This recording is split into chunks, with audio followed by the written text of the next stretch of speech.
Today we're diving deep into a masterclass strategy for Divinity Original Sin. Seriously, this one promises to save your sanity, especially on the toughest difficulty settings.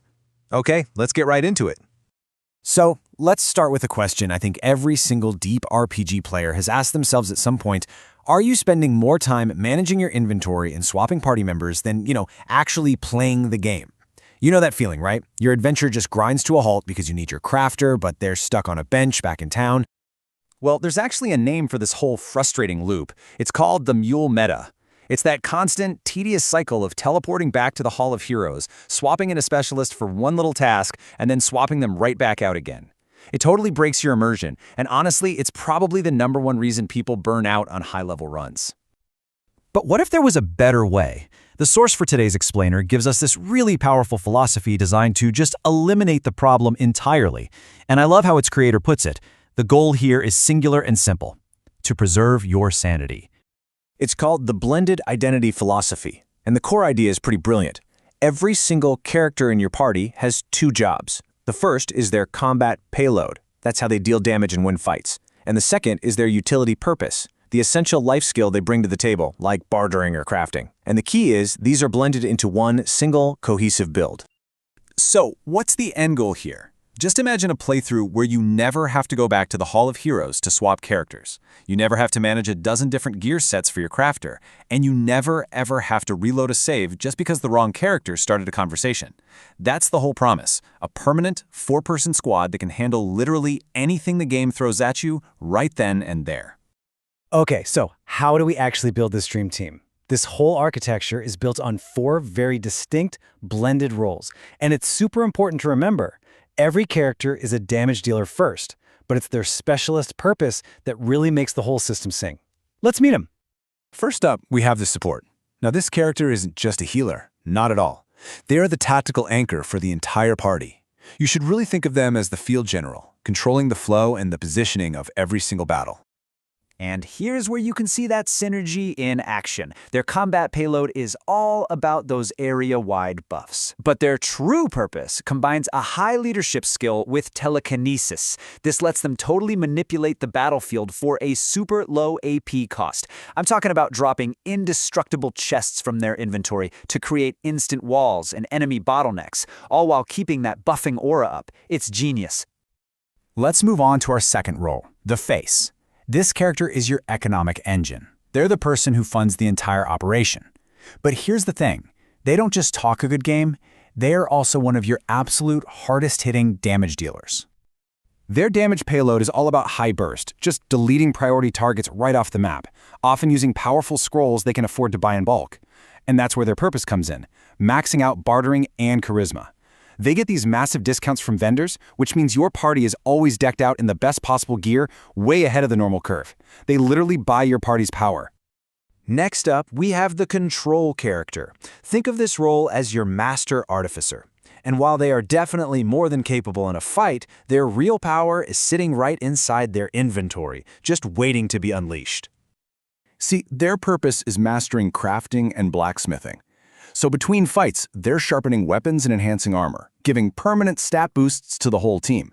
And in combat, all that prep translates directly into their payload. Turn denial. They use crafted stuff like special arrows and grenades to just lock down enemies with crowd control. Stuns, knockdowns, freezes, making sure the enemy team barely even gets a turn. And finally, we have the intel character. This is the squad's tactical brain. Their entire job is to remove all the guesswork from combat, making every single action your team takes as efficient as it can possibly be. So, their purpose is using a high Lore Master skill to identify enemy resistances, their stats, and at the same time, their high perception spots every hidden trap and secret. All this battlefield data then informs their combat payload. As a precision striker with a high crit chance, they know exactly which enemy has 0 resistance to piercing or which mage has low willpower. It ensures every attack is a guaranteed kill or a successful stun. Absolutely no wasted actions.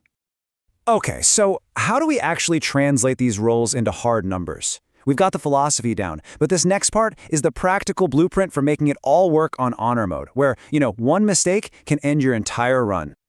This table lays out the specific build points, showing the exact investment for each role's utility and defensive skills. But what's really key here is how few points you actually need for these support jobs. The Face, for example, only needs 6 points total for their whole economic engine.